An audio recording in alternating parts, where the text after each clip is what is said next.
Después del primer acercamiento a este proceso de conquista, primero de descubrimiento y luego de conquista, no hay duda que nombres como Hernán Cortés, Francisco Pizarro, Valdivia van a ser protagonistas destacables de este periodo. Pero, ¿quiénes eran estos conquistadores? El historiador italiano Ruggero Romano lo profundiza en su texto Los Conquistadores. Lo que vamos a trabajar en esta clase podemos organizarlos en 8 aspectos. El primero es precisamente quiénes eran. El segundo, cómo organizaron estos conquistadores la conquista. ¿Qué características tuvo esta primera etapa? Algo ayer hablamos de una parte privada de la conquista. ¿Cómo organizan el espacio que van conquistando? ¿Quiénes son sus familias? ¿Cómo las conforman? Retomamos el tema de la mano de obra, que para ellos era tan preocupante, y vamos a ver cómo hacen una organización social del trabajo indígena. Van a tener a una institución que va a ser de mucha ayuda, que va a ser la iglesia, que viene acompañando a estos conquistadores. Por eso una parte importante de esta clase va a ser la iglesia y la conquista. Y finalmente vamos a compartir algunas conclusiones del propio historiador Ruggero Romano. Pero bueno, empecemos con la primera pregunta.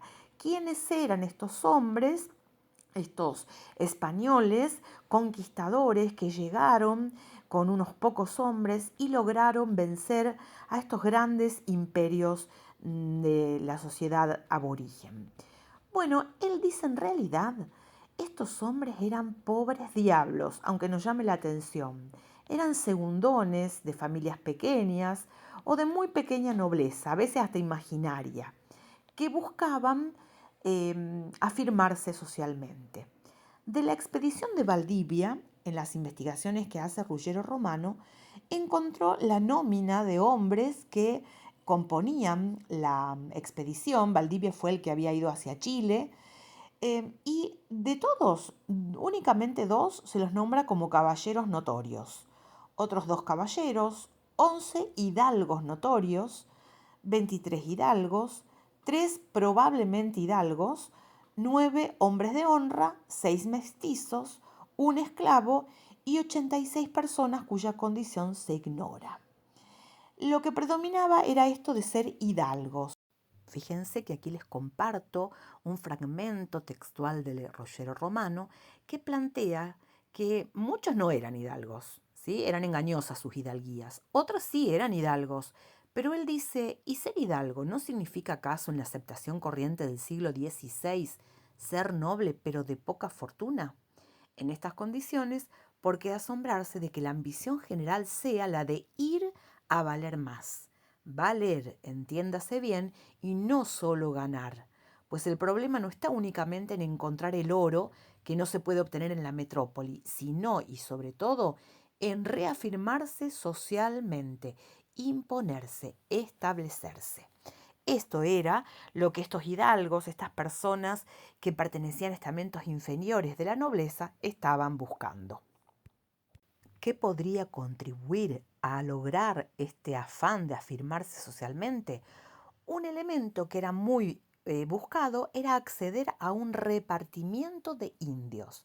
Ser encomendero representaba para el conquistador el signo de poder, de fuerza y de prestigio que es el que adquiría aquí en América. A pesar de venir a estas tierras, estos conquistadores y después sus hijos, que van a nacer también acá en América, van a poseer valores culturales verdaderamente españoles. Seguían siendo españoles y eso se notaba en sus valores. ¿De dónde provenían sus valores? Bueno, el autor trabaja la importancia que tuvieron en ese momento las obras o la literatura de caballería.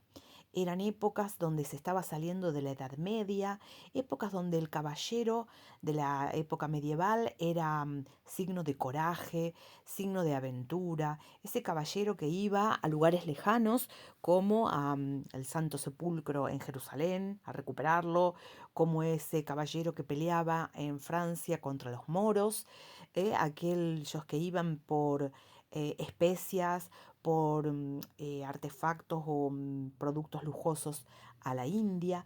Entonces, en la literatura de caballería, Todo esto estaba plasmado y contribuyó a la difusión de ideas como la búsqueda de tesoros, la búsqueda de aventuras, y es con esas ideas de aventura, de valor, llenarse de tesoros, es que ellos venían a nuestro continente.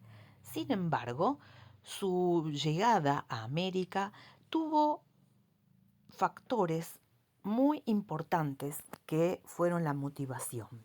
Y sobre todo, el factor fundamental fue la situación interna de España.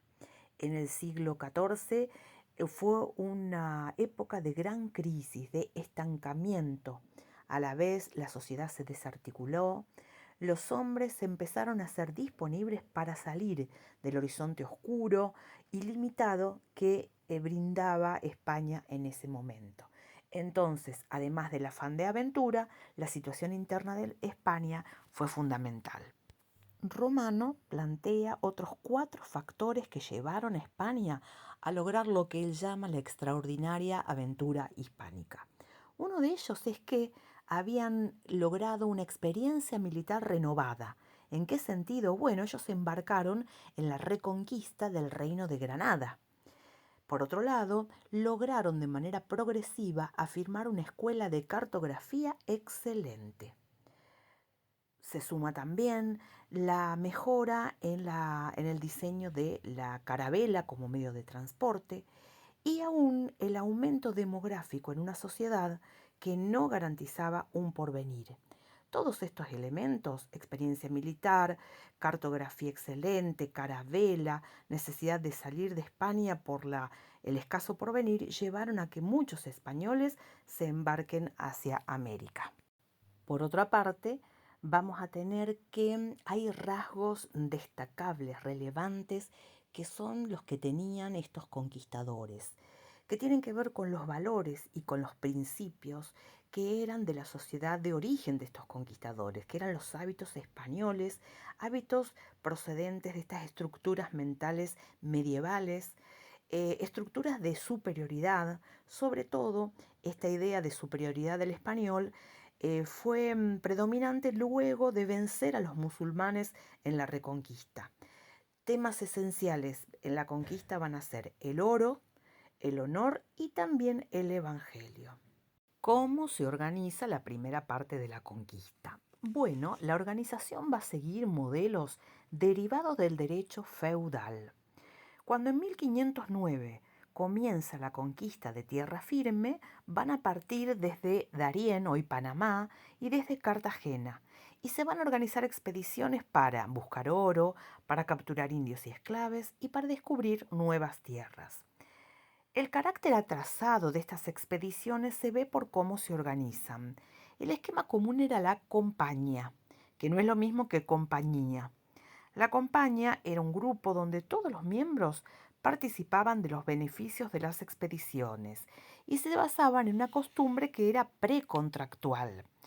Del botín de la expedición se apartaba una parte para el rey, una parte para el jefe y después una parte para todos los que intervenían. Los hombres de la tropa muchas veces estaban descontentos y se generaban tensiones porque no había suficiente para ellos. La primera parte de la conquista sin duda tuvo un carácter privado y en esta parte el papel del jefe era esencial. El capitán de la expedición era como un caudillo, un jefe de banda, que debía enfrentar dificultades de orden militar, ser capaz de resistir los obstáculos del medio natural, tener habilidad diplomática en los primeros contactos con los pobladores y también hacer un esfuerzo de penetración psicológica de las nuevas costumbres. Pronto van a surgir rivalidades, como ustedes ya vieron. Por ejemplo, en la conquista de Perú, hombres fuertes, hombres líderes van a surgir como Pizarro, Almagro y Valdivia. Entre Pizarro y Almagro comienza una verdadera guerra civil. Muchos de los hombres se vuelven del lado de Pizarro, los pizarristas, y otros del lado de Almagro, los almagristas. Valdivia, por lo tanto, por su parte, se va para el sur, para Chile, como lo plantearon en el trabajo. En Paraguay, 2 líderes dos conquistadores que van a enfrentarse en una larga lucha van a ser Irala y Álvar Núñez. Todas estas luchas internas entre los conquistadores van a ser un factor determinante para que a mediados, del siglo XVI finalice esta primera fase de la conquista que tenía un carácter privado y comience esta conquista, pero ya con la intervención directa de la corona.